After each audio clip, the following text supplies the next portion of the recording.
So this video is on my fake 80s row change machine.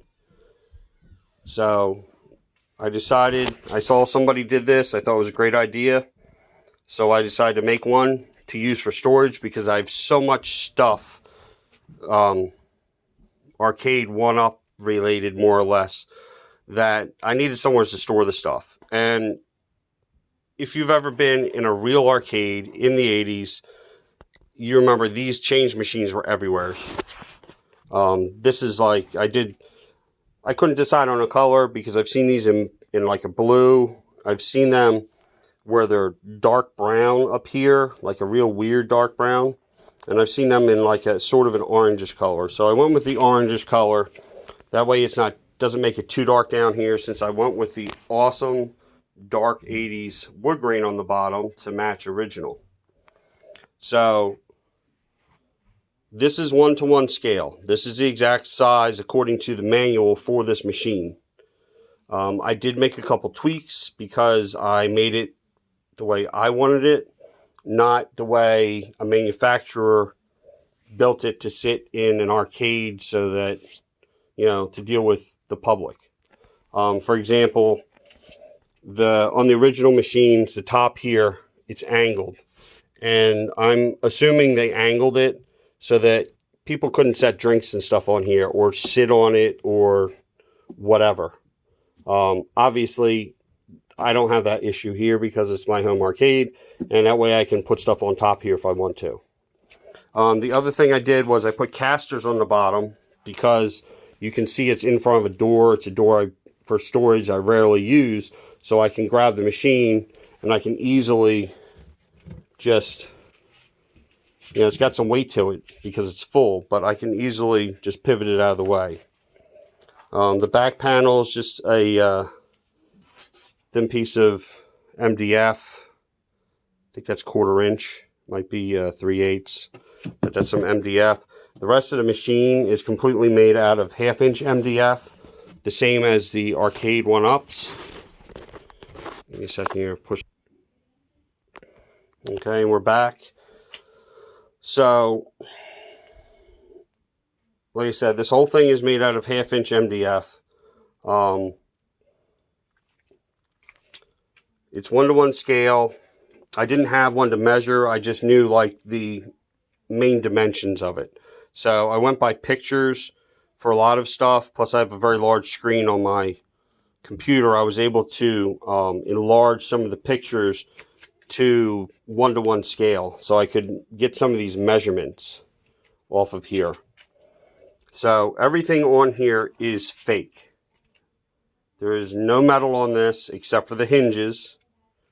Everything else is completely fake. So the bill changer is completely fake bill changer. It's got this, I got the decal in there. It looks like it takes bills. It looks like it takes coins. Got the reject button. I designed this completely from scratch in Tinkercad, and then 3D printed it and just sprayed it with some chrome spray paint. So it gives it that like cast chrome-ish look. This is just something I found, a picture I found online. I was able to modify it enough to use it here, and then obviously this in here I painted black before doing anything. The service light, I designed that and 3D printed it, and I took some chrome marker and went around the outside ring with a chrome marker so it looks like it's got a metal ring. Even the lock here, the lock is fake. It's completely fake. I designed it, I 3D printed it, and again sprayed it with some chrome paint. I think I may have even gone over it with some chrome marker pen afterwards. Same here, the reject tray for coins. It's got a couple 80s pennies in there. I designed that and printed it. And then the change tray where you would get your tokens or your change. Initially it was always quarters, then everybody went to tokens, and the later machines they actually went over where it says change with a big sticker that says tokens. The later machines also, I think, say $1, $5, and $20 bills because they have a different bill changer than this. So this is the early style changer that I copied. So this here is 1/2 inch wide chrome vinyl self-adhesive strip. Comes on a roll. This here looks like metal because this is supposed to be like stainless or something. That is just chrome vinyl. The same with this. This is chrome vinyl. And the white, I drew this up in the Cricut program because I have a Cricut machine. I have a Maker 3 that we do a lot of stuff with. So I drew this up in there. I found the correct font. We ended up doing this separate because it's such a small cut. We had a difficult time cutting these tiny letters with the machine. So we did the big area. I took the door off. We did the big area, then we did the small. Then we did this because it's actually supposed to be another box on the outside here, but somehow it got messed up. So I ended up just peeling it off, throwing it away. It was way oversized because this whole thing is only supposed to be a little bit bigger than the bill changer. So somehow my size got way off and I didn't want to recut it. So obviously the white inside here, that was one sticker, and then the chrome was another sticker on the outside. The front is 2 sheets of, I think it's like walnut or dark walnut or something like that. It's the ugly stuff that was on everything in the 70s and 80s. All your fake wood furniture had this stuff on it. I did the stripes around here. I even made the rowe insignia the way it's supposed to look. I found the correct font for in there. So I designed all this up in, I designed all the stickers in the Cricut machine in their program. And even this, I modified this in their program and printed it, this decal here. So that's the outside of the machine. Now the inside of the machine is, like I said, it's just storage. So there's the back of the bill changer. To make it the 3-dimension so it looked real, I did have to cut a hole here. I didn't think it was that big of a deal because it's only for storage. You could actually drop coins into the machine if you wanted to. Like if I really wanted to, I could 3D print a tray or a trough or something that would screw to the back of this, and you put coins in it, it would drop them right into here because this is directly below that. Also, when I designed the lock and this, I designed in spaces for screws to hold them on instead of just using double-sided tape or hot glue or something. That way I can actually grab that lock and use that lock as a handle to pull the machine open. Now the machine, like I said, we used a piano hinge here from Lowe's, and the door on the bottom we did the same thing. I have to replace this because this chrome vinyl I bought, it will not stick. It will not stay stuck on here, which is disappointing. This lifts out, so the tray is, your tray is 3-dimensional. This also lifts out. There's a hole under it. This is here as a backer for this, but also it's your stop for when you close the door. And here's the back of the trouble light. You could actually put an LED in there if you wanted to, because I made it the right size where the LED will fit up inside there. So these are all divider trays full of like LEDs and connectors and things I use for building harnesses for like your coin lights and whatever, marquee lights and other stuff I've done on these. So, and this has got a lot of spares in it. This basket here, a lot of spare parts. These are extra, you know, buttons and things like that, extra light up buttons and all. And then these are in here. This is GRS Tron stick that I bought on sale for when I need it, because I know I'm going to need it eventually. The Tron stick's going to break and I'll need to replace it, so might as well have it on hand. And they had a huge Thunder Sticks had a big sale on their Akari Warriors specialty control systems, so I bought a pair of those for future use.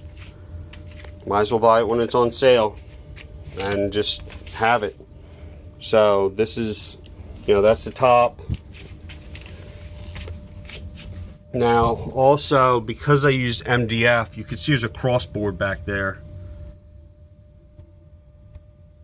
So you do have to put cross bracing in if you use MDF. Even with plywood, you're going to have to, because it is a large, basically just a large box.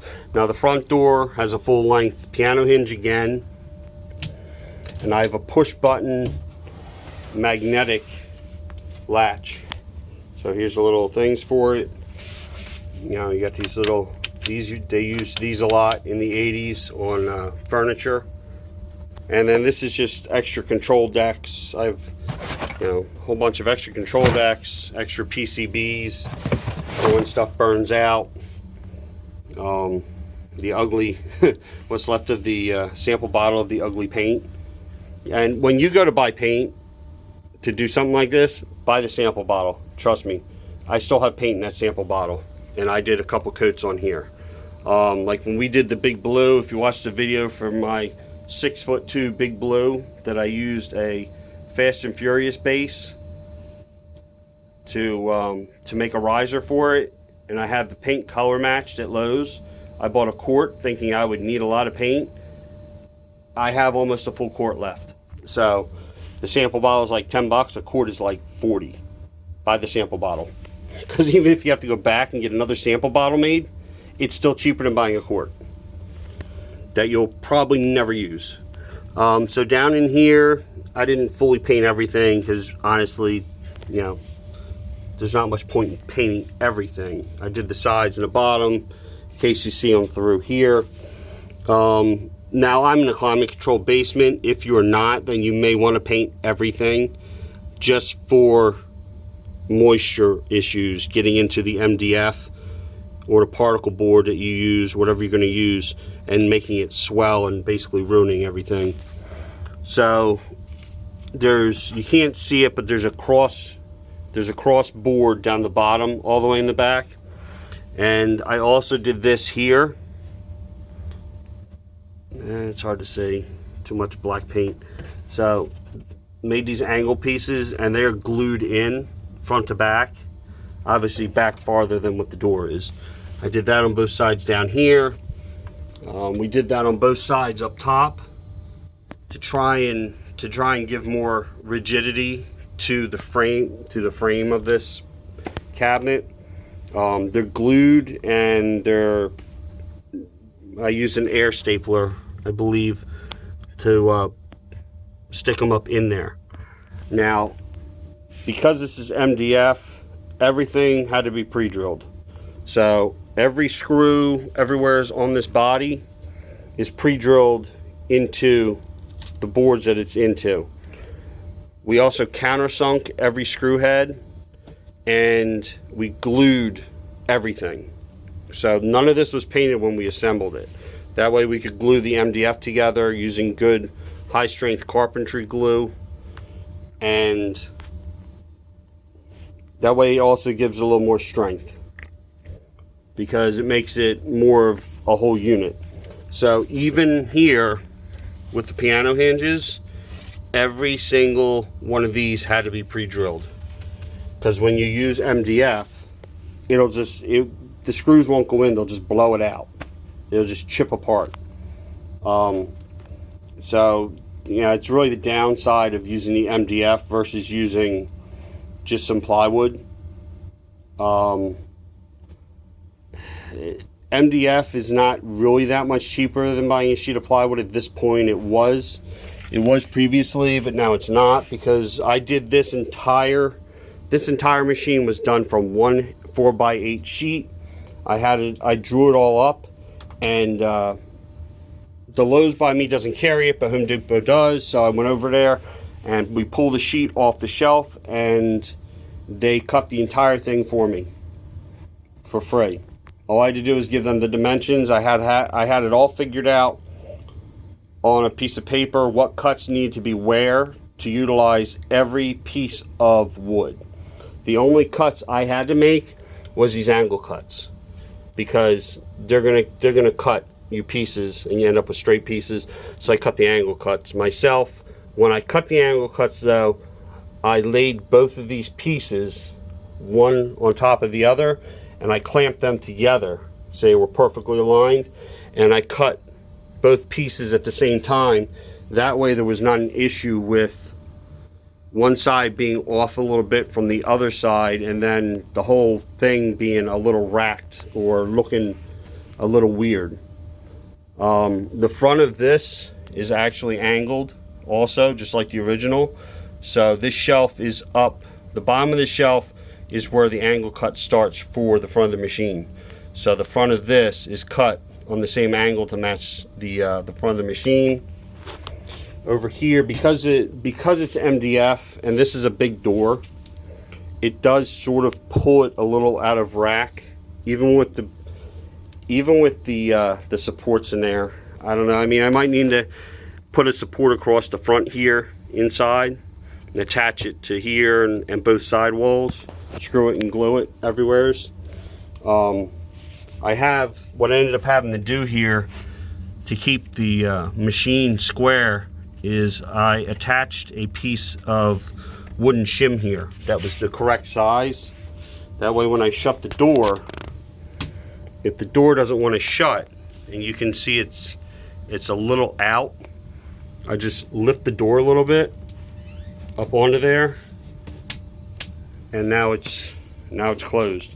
And now the gap is perfect, so it's good to go.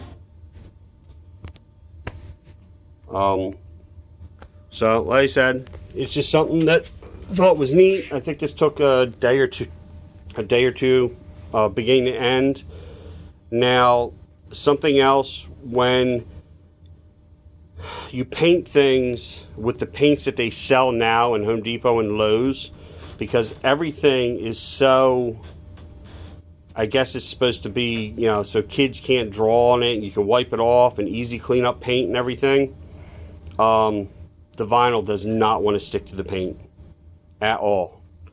Like this orange up here, I had to go over it with a palm sander with 220 to knock the sheen off of it so that the decals would stick.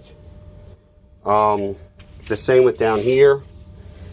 You know, and these are different vinyls from different companies, and they all had the same problem. This here, this was all sanded also, but this vinyl is just, it had a lot of good reviews, but it does not want to stick. It keeps, you can see where it's bubbled. It keeps lifting itself right off of the painted surface, even though the surface was sanded. And everything was wiped with high-end alcohol also. But you can see this chrome is still on here, no problem. This was all sanded also, even though it was painted black.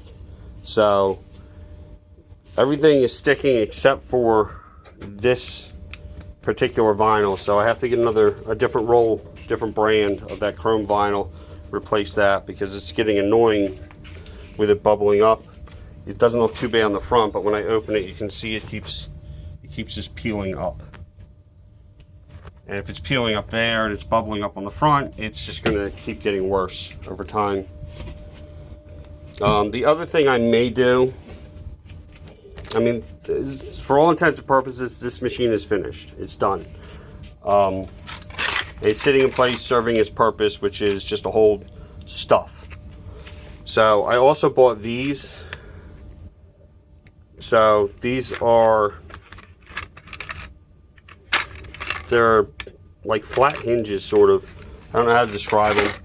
And you screw them, you screw it to the lid on the bottom, and you screw it to the side. And when you open this, those will straighten out. And then you just you just push them when they're almost perfectly straight. You just push down in the middle and it locks them. So when it'll lock the lid open. We used them on the Gonk Droid when we did it, so that I can open the top half to access the inside of the droid. So I haven't decided yet if I'm going to use them on here, because they do cause a bit of a issue as far as space, because they're going to stick off of the sidewall. So when they close, you got to make sure there's nothing here for them to hit, so you don't cause damage to either what's here or damage to the hinge and the door. So we'll figure that out as time goes by. For right now, I just open it carefully and I just leave it rest like that, and it's safe because it's only me opening and closing it. It's not like kids are down here, throwing it open and closing it over and over and over again.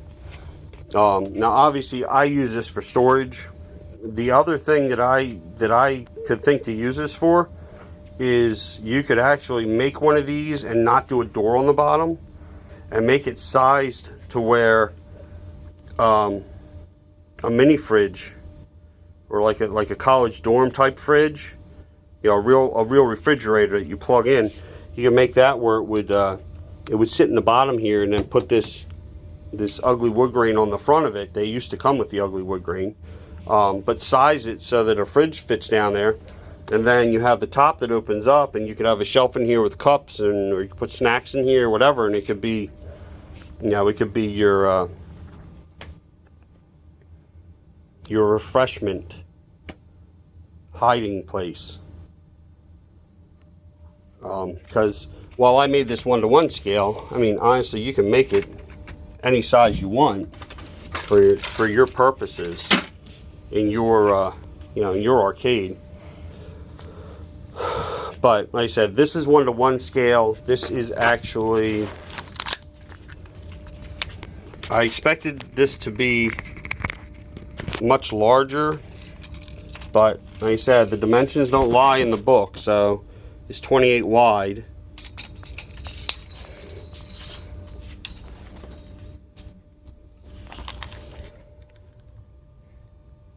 $49 tall, and I think I may have rounded up the dimensions, because I think they were slightly under by like a 16th or 64th. Like they were weird dimensions, and it's only 19 inches deep, so it actually fits perfect with your 1-ups, because the back of it is just about even with the back of the Mortal Kombat, and the front's just about even with the front of the Mortal Kombat. So it's about the same depth as the base of your standard games. So that's the walkthrough and some explanation on this. I've had guys ask me about making them. I'm not going to make them because, number one, I wouldn't know how to ship it. Number two, even with me making it for myself and doing all this work, it would be, for me to have to do it for somebody, it would be expensive, because even though I've already got the decals made up and the 3D print files already made up, and I've got all the dimensions now, and I have something I can measure off of for dimensions, it's very labor intense for me to build something like this. With all the pre-drilling and the countersinking and everything, and it's not like I'm using jigs or whatever to cut this stuff or to go around and drill everything. So if something happened, I wouldn't be able to send a repair part for somebody, because I would have no way of drilling all the holes in the same places and all. Plus, you would want to assemble this with glue like I did, and obviously some places I used an air stapler, and not everybody's going to have an air stapler, so it gets into a whole thing. But it's not that hard to build. So like I said, I think this took us a day or two. We'll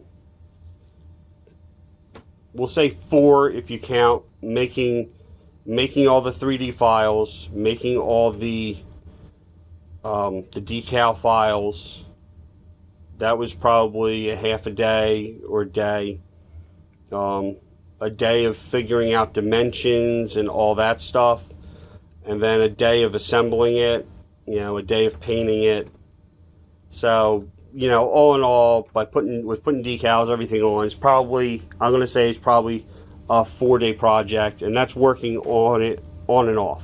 Because obviously you got to wait for glue to dry, you got to wait for paint to dry, things like that. But it was something neat to build. I think it adds a lot to the the arcade. It gives it that little bit of authenticity there, having the change machine.